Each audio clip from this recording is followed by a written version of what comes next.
ሰላም አለይኩም ወራህመቱላሂ ወበረካቱ። ሰላም የውድ ቤተሰቦች እንደምን አላችሁ? ዛሬ ደግሞ ቀለል ያለና ጣፋጭ እራት እንሰራለን ማለት ነው። የተቀቀለ ድንች እና የዶሮ ስጋ በመጠቀም ሱዱር ዲያይ የሚባለውን ማለት ነው። ፍልፍል ሁለት አይነት ቀይና አረንጓዴ ተጠቅሜያለሁ። ሽንኩርት አብረን እናያለን አሰራሩን ማለት ነው። ዲያይ ነው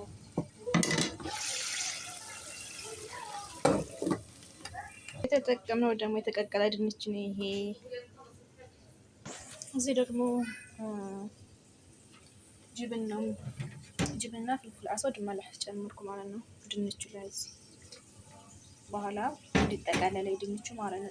ጠቅለል አድርገን ነው የምንጨምረው ባህራት። እዚህ ለዚህ አዘጋጅቻለሁ። የበቆሎ የሚመሳሰሉ ነገሮች ተጨምሯል። ስማቸውን አላውቅም። የበቆሎ አረበኛ ዶሮአችንን እያበሰልን ነው። ሱዱር ዲያይ ይባላል። ቆንጆና ጣፋጭ እራት እንሰራለን አብረን ማለት ነው። እና አበረታቱ። ሰብስክራይብ አድርጉ፣ ላይክ አድርጉ፣ አስተያየታችሁን በኮሜንት ማለት ነው። አመሰግናለሁ ለምታበረታቱ። እዚህ ደግሞ ፍጡር ጨምራለሁ። ፍጡሩን ይጨመራል፣ አለመጨመርም ትችላላችሁ። ቀጥለን ቅመምጫው ትርጉም ፍራሶች ሳኖች ከመናገር ጨምራለን ቅመማችንን።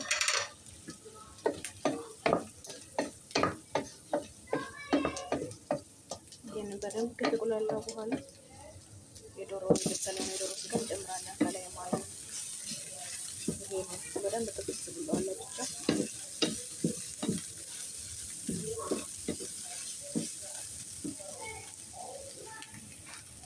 የበሰለውን ዶሮ ቀላቅለን ማለት ነው።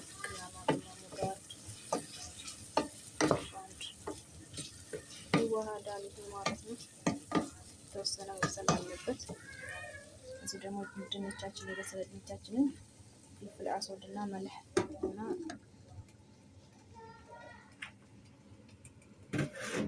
ስሙ ይጠፋኛል። ይሄን እናድርገን ማለት ነው። ጅብን በአንድ እሽት አድርገነዋል። እናስተካክላለን።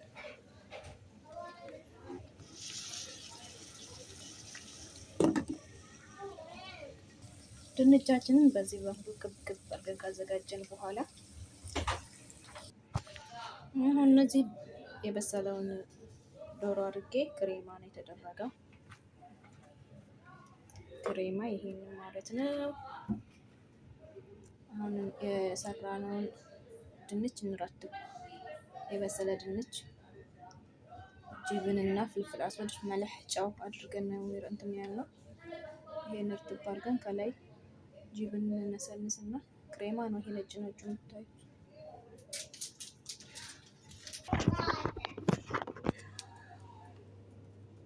ጅብን ከላይ አድርገን ፍርፍሩን ውስጥ እናስገባለን። ከዛ ይበስላል። ቆንጆ ነው የሚሆነው። ማሻአላህ ለራት ቀለል ያለ ራት።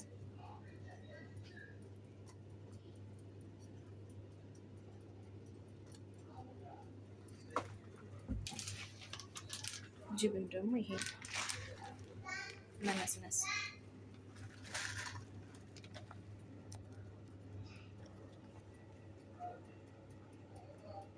አሁን ፍሮን ውስጥ ለ15 ደቂቃ ይበስላል። ከላይ ይሄ ቀይ እስከሚሆን ድረስ ቆንጆ ነው ለራት። ዶሮና ድንች በመጠቀም ማለት ነው። ዶሮና ድንች ክሬማ ይሄ ጨምረከታችን እንዳይዝ ቆንጆ ነው። ሞክሩት። ፍሮን ውስጥ የምናበስለው ከላይ ያለውን ብቻ ነው። ጅብኑ እንዲበስል ጥብስ እንዳደረግልን ማለት ነው። ምክንያቱም ድንቹም ዶሮውም የበሰለ ስለሆነ ማለት ነው። አሁን ፍሮን ውስጥ ለ15 ደቂቃ ለ10 ደቂቃ እናስገባለን። ከዛ በኋላ እናያለን ውጤቱን ማለት ነው። አበረታቱ። ሰብስክራይብ አድርጉ፣ ላይክ አድርጉ። አመሰግናለሁ ለምታበረታቱ።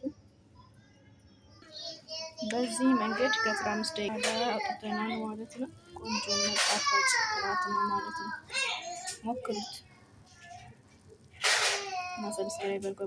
አመሰግናለሁ ለሁሉም ነገር አመሰግናለሁ። ሰላም አለይኩም ወራህመቱላሂ ወበረካቱ።